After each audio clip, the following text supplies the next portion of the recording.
Hello hello, j'espère que vous allez bien. Je viens vous faire une nouvelle vidéo aujourd'hui pour vous parler des 5 causes d'échec que j'ai pu constater dans le milieu du MLM.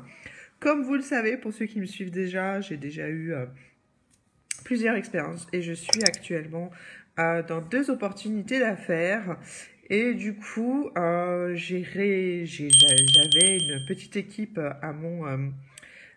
j'avais 2 équipes dans deux anciens MLM.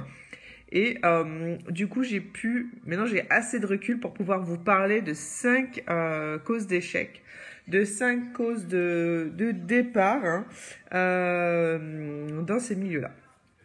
Et je voulais du coup vous les partager aujourd'hui pour que vous compreniez un peu des choses à ne pas faire.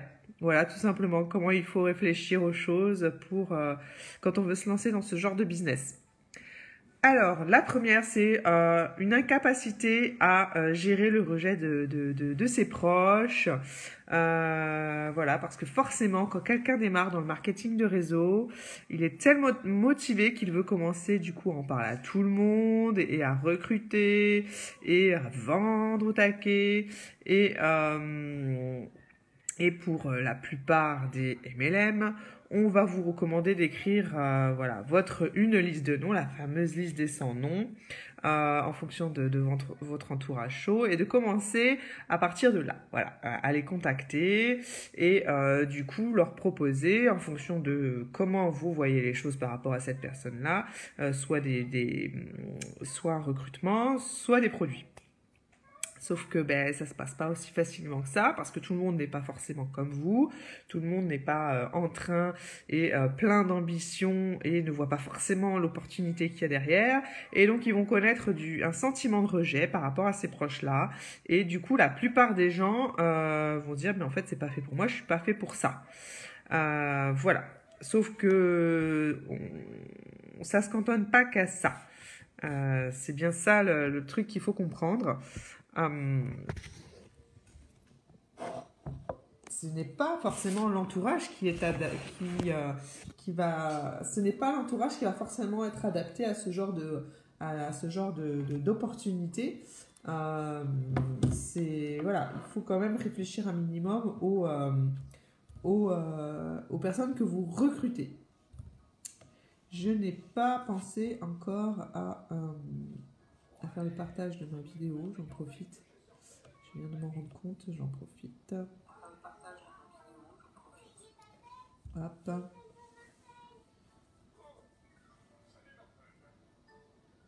Alors, voilà, si d'autres personnes veulent me rejoindre, au moins, c'est l'occasion. Donc voilà, la première vraiment cause, c'est la capacité à gérer le rejet des proches. En se disant, si déjà j'arrive pas à convaincre mes proches, qu'est-ce que je vais aller convaincre d'autres personnes? Je suis pas fait pour ça. Pas du tout. Oh là, c'est ce que je viens de vous dire. Les proches ne sont peut-être pas faits pour cette opportunité-là et ne voient peut-être pas forcément une opportunité derrière, ou n'ont pas forcément envie de s'embêter et gagner plus d'argent. C'est ça qu'il faut comprendre, c'est que tout le monde n'est pas disposé à ce genre de choses et n'a pas forcément du coup la vision du visionnaire. Et donc voilà. Ensuite, deuxième point, l'espoir d'obtenir des résultats super rapidement en très peu d'efforts. Alors oui et non. Parce que quand vous vous lancez dans le milieu du MLM, si vous avez déjà été accompagné en amont, vous allez certainement poser des actions qui vont vous permettre d'obtenir des résultats beaucoup plus rapidement. On est d'accord. Si vous n'avez pas effectué ce travail en amont, malheureusement, vous n'allez pas toucher dans la semoule et du coup, vous allez brasser énormément d'air et d'énergie à essayer de convaincre des personnes d'acheter vos services ou de vous rejoindre. Il faut penser à les choses autrement et du coup, mon conseil sur ce point-là, ça serait faites-vous déjà accompagner ou sinon de penser de façon à comment dire, à cibler au mieux vos potentiels clients qui pourraient être travailler sur votre cible en fait. C'est ça qui est vraiment important. Qui pourrait être du coup intéressés par vos services et les produits que vous proposez.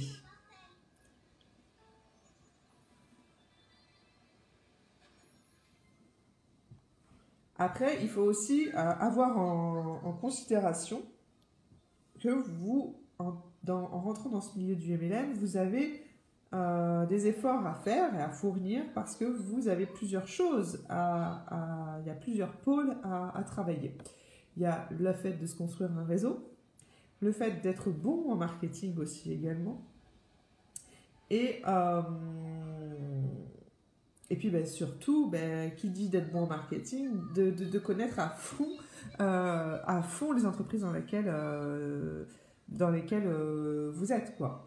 Avant toute chose, pour pouvoir pour pouvoir bien en parler, il faut déjà, dans un premier temps, être au taquet au niveau des formations de l'entreprise et des produits que vous vendez.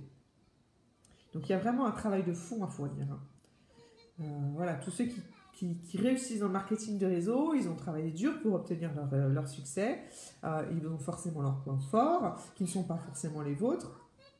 Donc voilà, soyez alerte de tout ça et voyez en considération de vous, comment vous voyez les choses, comment vous voulez travailler et poser les bonnes actions. Voilà. Alors, réfléchissez vraiment, voilà, de manière à ce que y ait, comment dire, y ait un résultat efficace. Et si vous avez besoin qu'on vous accompagne pour vous guider sur ce point-là, n'hésitez pas. Faire appel à moi, ou si vous êtes déjà dans le MLM, à voir au niveau des personnes qui sont au-dessus de vous, et si vous ne trouvez pas de personnes parce que forcément, peut-être que vous aurez une personne qui est au-dessus de vous et qui ne va pas forcément avoir, comment dire, la même façon de travailler. Donc, parlez-en un maximum autour de vous. Parce que peut-être que cette personne va plus être en extérieur, alors que vous allez plus vouloir travailler sur les réseaux sociaux, etc. Ensuite, troisième raison, des personnes qui vont du coup abandonner le MLM, c'est par manque de conviction. Voilà, de nombreuses personnes vont dans une nouvelle opportunité d'affaires. C'est super génial. Au début, il y a l'engouement, on est plein d'énergie, on découvre, voilà, on est trop content, on est dans le feu de l'action, on est au taquet et tout. Sauf que le milieu du MLM, voilà, si déjà de base on n'arrive pas forcément à obtenir les résultats que l'on souhaite, il se choisit, et il se choisit en conscience. Et si par exemple vous êtes orienté dans une entreprise pour uniquement l'offre, comment dire, la rémunération, vous allez vous planter. Parce qu'il faut qu'il y ait quelque chose à l'intérieur de vous qui vous pousse, quoi qu'il arrive, malgré les difficultés, à continuer. Et c'est là que je vous parle de conviction, c'est avoir la foi de ce que vous entreprenez et surtout la foi de vous dire que vous êtes capable de passer au-delà de ces difficultés. Et pourquoi ? Parce que vous aimez ce que vous faites, parce que vous aimez votre produit, vous aimez, vous aimez partager sur ce que vous avez. Pourquoi je parle de MLM général ? Parce que forcément, il y en a il y en a dans tous les univers, et donc du coup, voilà, je suis assez généraliste. Mais voilà, faut qu'il y ait plus qu'une ambition financière derrière, parce que on ne garde pas ce feu-là en nous si c'est uniquement une histoire de sous. Parce qu'on sera toujours confronté à des paliers financiers, et si on se bute là-dessus, forcément il n'y a rien qui nous entraîne derrière à pallier à ces difficultés. Ensuite, quatrième raison, tout simplement ne pas réussir à dupliquer le système de vente ou de recrutement que l'on vous donne. Et si vous n'arrivez pas voilà, à mettre en place ce système-là, ben forcément, ce sera pas forcément, il n'y aura pas forcément de résultat derrière. Et du coup, ben, vous allez vouloir abandonner assez rapidement. Donc, même si par exemple vous êtes dans un MLM et vous adorez ce que vous adorez vos produits et ce système-là de duplication ne vous convient pas par rapport à la hiérarchie que vous pouvez avoir, par rapport aux personnes qui sont au-dessus de vous, mais créez votre propre système, mais tout en gardant bah, forcément certains, comment dire, certains critères qui vous prouvent que voilà, il y a une manière de faire dans la vente, il y a une manière de faire en marketing et vous pouvez avoir plusieurs façons de faire les choses, mais il y a toujours des choses qui vont être similaires pour que vous puissiez transformer votre travail en bénéfice, quoi. Et en recrutement, si c'est du recrutement que vous souhaitez faire. Ensuite, cinquième et dernière raison, ben, tout simplement ne soyez pas la babysitter de vos filleuls en marketing de réseau parce que ça va tuer votre développement, vos propres développements et ça va tuer leur développement. Vous ne leur rendez pas service en faisant tout à leur place. Certaines personnes vont faire l'erreur de faire trop pour leurs filleuls et du coup ben, passer leur temps sur leur business alors qu'eux-mêmes ils ont leur business à gérer en pensant que ça va les motiver et surtout les motiver à rester sur la durée. Erreur. Erreur, erreur, erreur. Et puis vous verrez bien souvent que quand vous êtes comme ça au petit soin pour la personne, le jour où vous allez tout simplement vous recadrer, vous recentrer sur votre business, la personne, si elle ne comprend pas, elle va tiquer et elle va se dire mais il y a un souci et ça peut même dégénérer. J'ai déjà eu l'expérience, je vous parle en connaissance de cause par rapport à tout ça. Donc voilà, vous devez établir vos propres limites dès le départ et vous n'avez pas à faire le travail pour l'autre personne. La guider, oui, mais elle est maître de son propre résultat. Et ça, il faut qu'elle le garde bien en tête. Voilà, il faut vraiment vous imposer et voilà, ne décidez pas de faire pour votre filleule parce que si vous décidez, voilà, vous faites pour votre filleule. Par exemple, vous êtes en haut, vous avez des filleuls et pour X raisons, elle a besoin voilà, de votre aide à un moment donné, ok. Mais si vous voyez que sur la durée, cette personne au final ne gère pas du tout son business et ses filleuls et que c'est toujours vous qui le faites, ben dites-vous bien que cette personne, elle va se barrer. Elle va se barrer parce qu'elle-même, elle n'a pas ce feu en elle. Elle n'a pas la bonne énergie pour travailler dans ce MLM-là. Donc, enseignez bien aux membres de votre équipe comment travailler au lieu de travailler pour eux. C'est vraiment, vraiment important.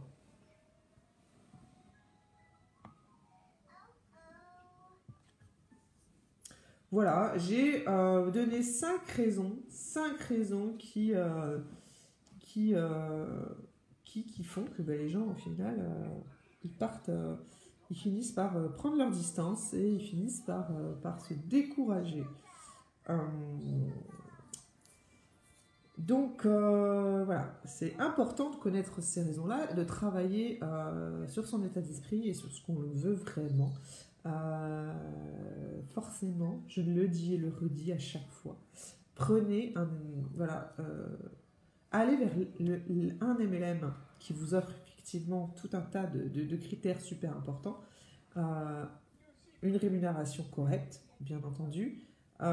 Des produits que vous avez envie de consommer, vous voyez, des produits qui vous font mais limite baver quoi. Même si au début vous souhaitez vous lancer, vous n'avez pas forcément, vous n'avez pas forcément les moyens de pouvoir vous offrir ces produits, ça va venir petit à petit. Mais tant que vous avez voilà, cette envie de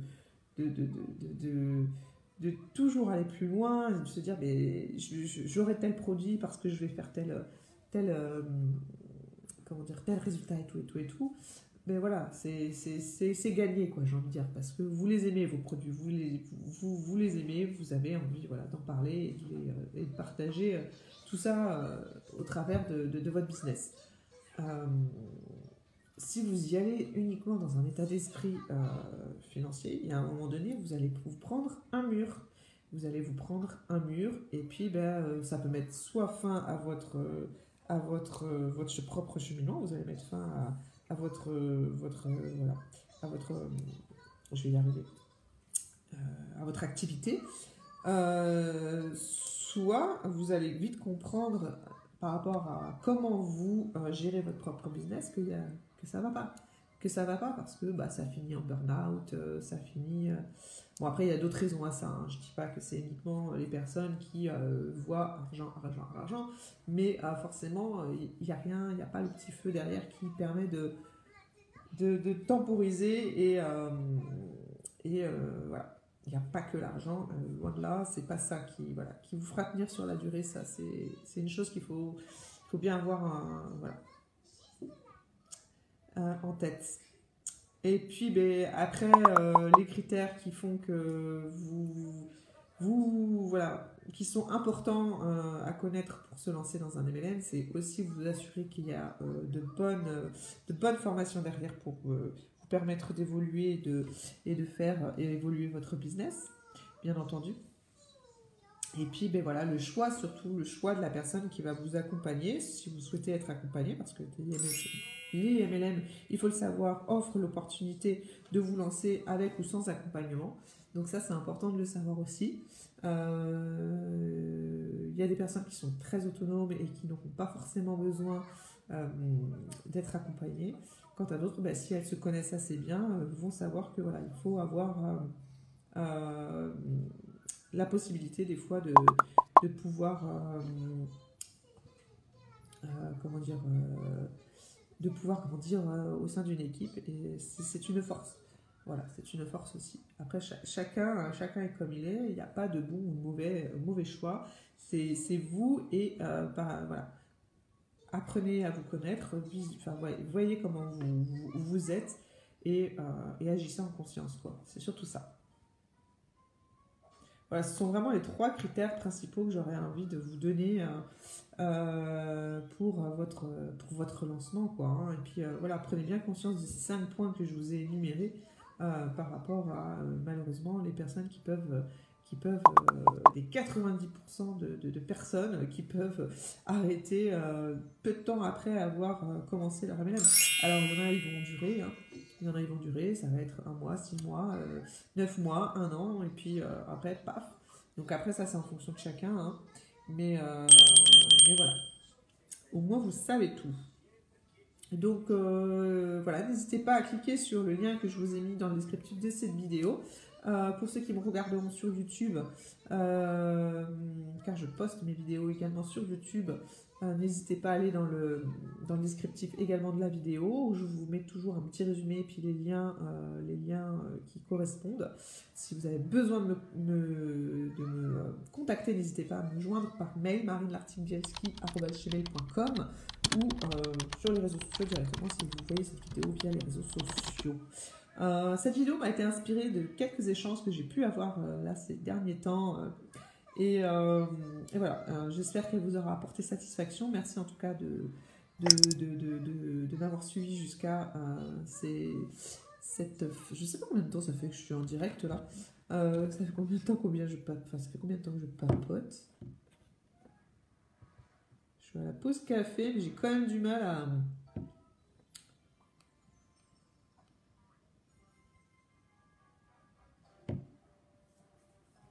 construire mes phrases. À moi, après le repas, c'est fatal. Hein. Pas que je mange trop, mais j'ai toujours ce coup de mou, c'est impressionnant. Donc du coup, le café, et voilà. J'en profite pour vous parler avant que... Voilà, et puis ça me fait du bien aussi. Ah, ça me fait du bien. J'adore faire des lives. Voilà. Après, j'ai hâte d'avoir un peu plus de retours de personnes qui se connectent. Après, je choisis pas forcément les bons horaires, je le sais. D'ailleurs, mais n'hésitez pas à me dire si vous avez des horaires qui vous correspondraient plus. Maman. Oui, mon amour. Ah oui, mon cœur. Je vais vous laisser, vous souhaiter une belle après-midi. Si vous avez des questions ou quoi, n'hésitez pas, avec grand plaisir. Et à plus tard. Ciao, ciao.